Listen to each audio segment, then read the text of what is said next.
So sexy, but so crazy. Normal bitches don't bleed black blood. How do we not die? I'm looking at you, witch nerd. You can't stop it. Out there, YouTube land and all subsequent social media lands, welcome to an all-new video. In this video, we're going to be talking about a new Part 1 film of a 3-part trilogy that just got released on Netflix at the beginning of this month, and we're going to get right into that awesome horror flick in just a moment. Before we do that, make sure you hit that subscribe button so you don't miss this video and the other videos I put up. And as always, people, if you enjoy my content and want to see my other social media platforms, such as Twitter, Facebook, or Instagram, definitely check those out too. They're really a hoot. And as always, people, let's get right into this.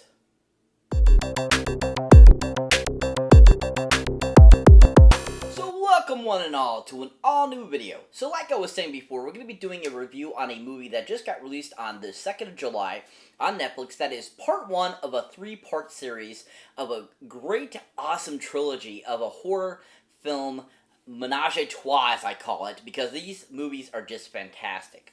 And that happens to be the film called Fear Street 1994 Part 1. Oh yeah. Fear Street 1994.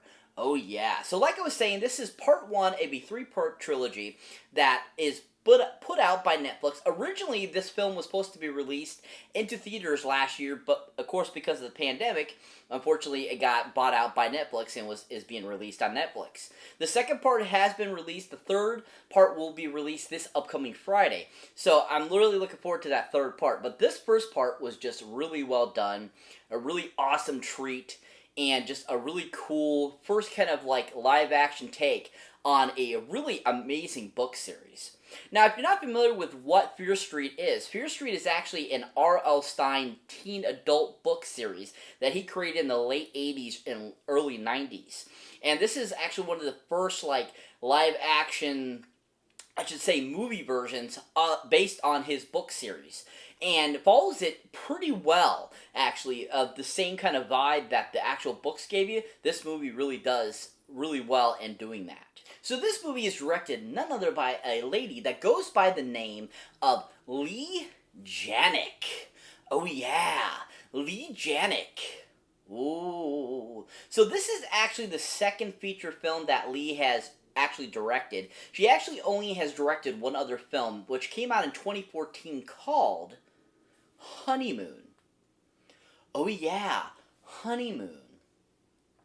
So this is actually, that was her film feature debut, and is a kind of like a horror thriller type of film type of deal that's very similar to Fear Street, so she kind of knows her knack around horror type of films, and it really did pan out into this film, because this film actually was really well directed by her. I really enjoyed the aspect she gave us to this film, that she gave us this really cool horror film that was based on a great book series that just came out really well and was very concise and very, just really well cohesive. So, I mean, she did an amazing job, like, I mean, bringing the actors out into this film. She gave them such great liberties, it looked like, because they really showed their acting chops. They really showed how they made it very seem 1994. She also did a good job of just bringing out that really great, like, 1990s horror vibe, or very similar to, like, horror films that were, you know, in the 80s, like Prom Night, you know, the second Halloween film, you know, films like Tragedy Girls and stuff like that. She really knew how to bring that same kind of nuances from those films into this film. And I just thought that she directed it very well and gave us this really well-rounded first part to this, you know, amazing trilogy of a film series that's based on a great book series. I just really enjoyed it. I thought that she did a great job. I thought she brought a lot of great aspects and great horror vibes to it, and just gave us this really well-rounded film. So this film has a really up and rising cast that is just really fun, showed their acting chops in this film, and really did a really fun job, I thought. Now, to start us off with this is none other than a gentleman that goes by the name of Fred Henninger. Oh yeah, Fred Henninger. Oh yeah. So Fred, you might recognize from a few other things over the years. He's done some TV series, he's done some other movies, but is a really amazing up-and-coming actor that I'm really looking forward to seeing more from him. Now, a couple of films I've seen him in and thought he was really great in are as followed. Now, the first film is a great film that got released on Netflix, which was also another film that was supposed to be released in theaters back in 2020, but got pushed back because, of course, of the pandemic, but ended up getting bought out by Netflix and released on there. And that is the film starring the great Julianne Moore and Amy Adams called The Woman in the Window. Oh yeah, The Woman in the Window. Ooh. So this movie I thought was absolutely fantastic, and I absolutely loved Fred in this film. He was so good, he was so awesome, and he just was a really great villain character. And I loved how the build-up was in the film, and he really brought that out from his acting, and just gave us this really great, portrayal of, like, this kid that supposedly seems like he's feeble and, not there and is dealing with daddy issues and stuff like that, but then actually ends up being this, like, serial killer that is actually up and rising and trying to become, like, a top serial killer was a really cool aspect, and I thought Fred did an amazing job presenting that and giving us a really great performance. I really enjoyed him in the film and thought he did a really fantastic job. The second film that Fred was in that I actually haven't seen, but I've seen plenty of trailers about it, I've seen a lot of reviews about it, and it just seems like a very interesting film. And that, of course, is the film called 8th Grader. Oh yeah, 8th Grader. Ooh. Or 8th Grade, as it might be known too. Ooh. So this film actually is kind of like based on, it's about, like, basically a child's life, being in the 8th grade, basically. And it's, like, about all the things that they deal with, in school life in the 8th grade. And like I said, I saw many trailers for it, and a lot of reviews for it, and from what my understanding is that Fred was really good in it, and that he did a really good job, and that he really brought a great essence and a great characterization to the character, and you really felt for his character. And that you felt and understand, like, this was really, his real life as an 8th grader. And that he did a really good job of just bringing that to life and just giving a really authentic portrayal. Definitely something I will check out in the near future here, and definitely looking forward to it. But I absolutely think Fred's a great talent, so definitely going to check it out to see his performance. Now, when it comes to his performance in Fear Street 1994, he was absolutely fantastic. As soon as I saw him on the screen, I absolutely fell in love with this character. I thought he was super hilarious. I thought he was super fun. I loved the passion he brought to the character. I loved just the comical lines they gave him. And I just thought all around he did a really good job at being this character and worked really well with everyone that was in the film with him. He just was a great character, and I'm very glad that they actually put him in this film because it really made it very enjoyable. So that brings me to the second actor I'll be talking about that was in this film that I really enjoyed. And that, of course, is none other than the guy himself, Mr. Benjamin Flores Jr. Oh yeah, Benjamin Flores Jr. Woo! So Benjamin Flores Jr., you actually might know him as his rap iconic person, actually, called Little Peanut, or Little Nut as he goes by. But other than being a rapper, he actually is a pretty accomplished actor. He's actually been in quite a few things over the years, which is really surprising, and he's just a really great talent. Now, a couple things that I've actually seen him in and thought he was really good in are as followed. Now, the first film is a great film that came out in 2014 and stars Kevin Hart and Ice Cube. And that, of course, is the film called Ride Along. Oh, yeah. Ride Along. Ride Along. Oh, I absolutely love this film. It's so freaking funny, so fun. Great cast. Lawrence Fishburne's in it. Kevin Hart and Ice Cube are so amazing together. They're just super hilarious in this. But Benjamin Flores Jr. actually plays a young kid in the film that Kevin Hart comes across in a park. And he is absolutely freaking hilarious in this scene, especially when he, like, starts yelling, saying Kevin Hart's doing all these things to him, and that, he's not giving up any information on his, cousin or brother or whatever he's supposed to be, and this and that, and he just, like, was so authentic and so funny, and I just thought Ben did such a great job of portraying this character, this little kid that would be, trying to be interrogated, but keeping, hush-hush on, his relative. And I just thought that he did a really great job and really interacted well with with Kevin Hart and just did a really great performance. If you haven't seen Ride Along, definitely check it out for his performance in the film. It's about halfway through the film. It's super hilarious and fun, and I thought Benjamin did a really great job with it. Now, the second film that Benjamin was in that I totally didn't realize it was him until I researched it, and that, of course, is the great film called Transformers: The Last Knight. Oh yeah, Transformers: The Last Knight. Now, his role in this wasn't super huge, but he was one of the young kids that's a part of kind of like the brigade that we end up seeing when they go into the giant area where the Chicago battle happened, and he's one of the kids that ends up seeing one of the Transformers. And even though it isn't a huge role, it still was a very fun role because he showed and proved some really authentic abilities in his performance in the scene, because he seemed very realistic. He seemed like, this is what a kid would seem to feel like or project if they saw a giant transformer or came across some kid they don't know. And I just thought that he did a really good job with the performance. I really enjoyed him, and I thought he was a really good addition to that scene, and just did a really good job of portraying a kid that would come across something like this, like if a giant battle happened in your town. Really fun, really enjoyable role, and just a really great addition to that film. If you haven't seen Transformers: The Last Knight, definitely give it a roll, people. It's not as bad as they make it out to be. It's actually a really good Transformers film. And Benjamin is really awesome in it. Now, it comes to his performance in Fear Street 1994, I really enjoyed him. I liked his whole kind of like nerdy side character that they had him as being the brother of kind of the main gal, and how he knows all this history about the town and about what's going on, and how, all links back to the witch from 1666, and that he knows all this stuff, and he just has like a really great just addition to the, film squad.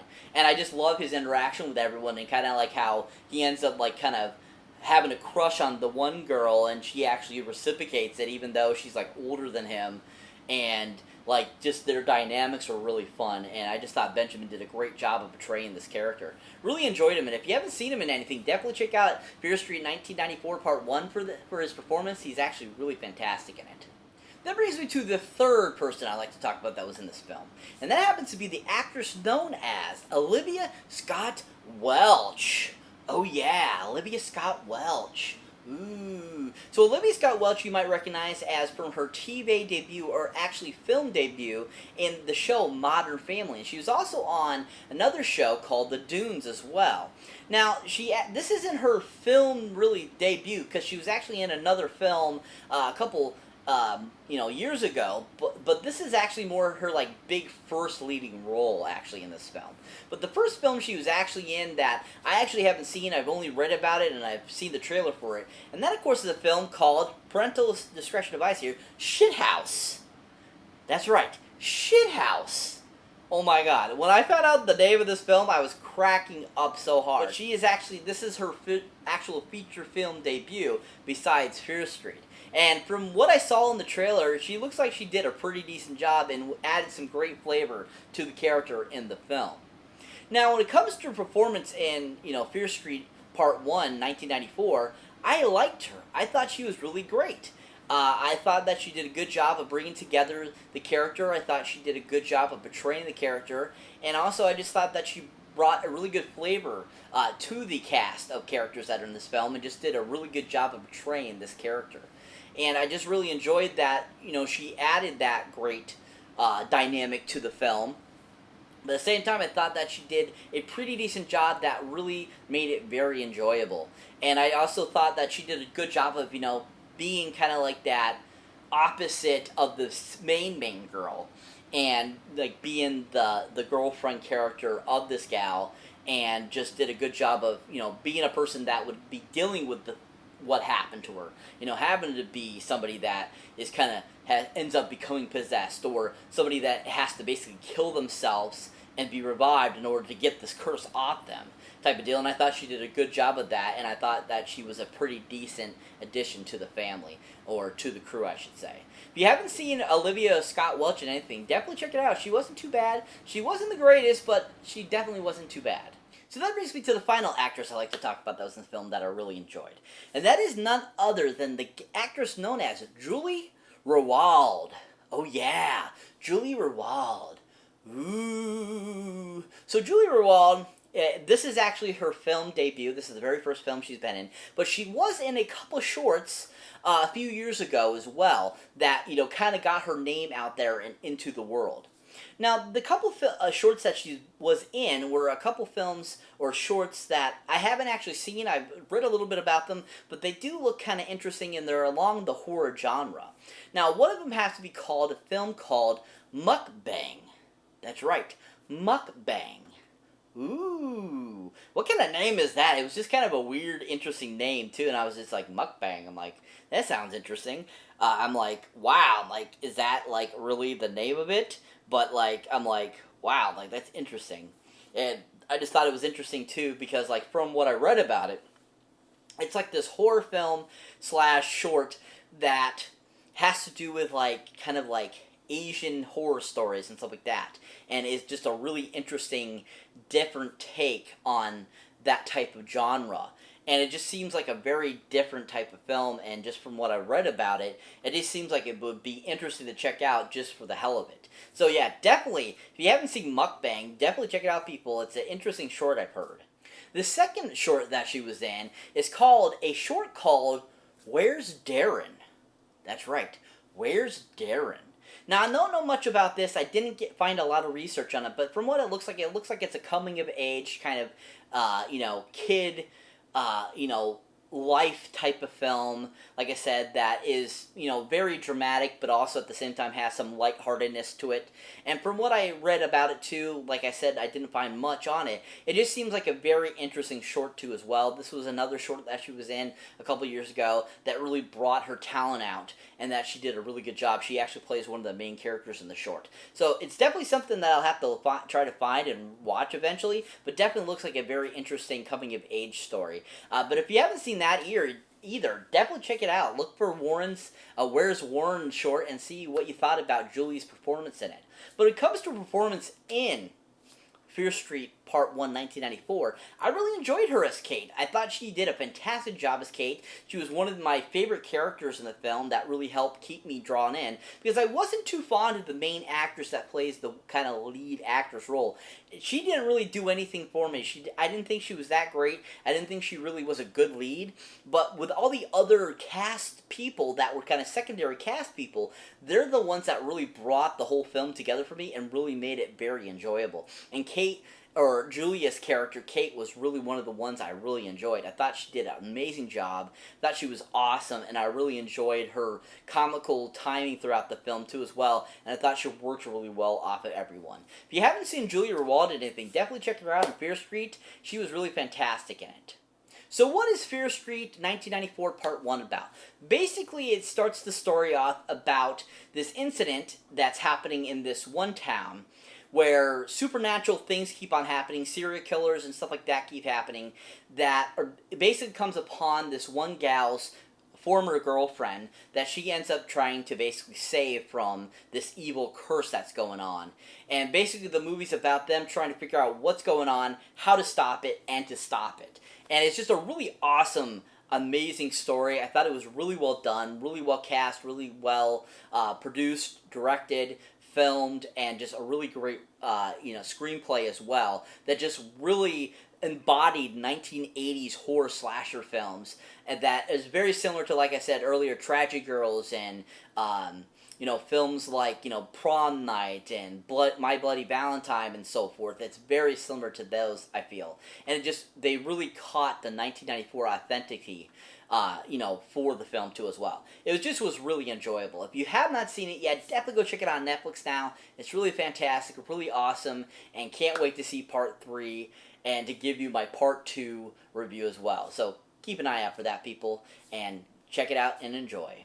So that's it for this movie review, guys. Always thank you for watching. Thank you for liking. Also, thank you for being a subscriber. And if this is your first time here or you have been here before, don't forget to check out any older, newer videos you might not have seen mine yet. And as always, people, check out my awesome links down below. Especially if you want to show some gratitude to a guy and you enjoy my content, definitely check out my Patreon page where I add bloopers, outtakes, upcoming stuff, and stuff like that. Definitely check that out, people. It's really fun. And also, for you huge horror fan, definitely check out the Horror Pack, where you get great horror films in DVD or Blu-ray format right to your door every month for a great low price. So definitely check that out, too, people. And as always, Catch you next one.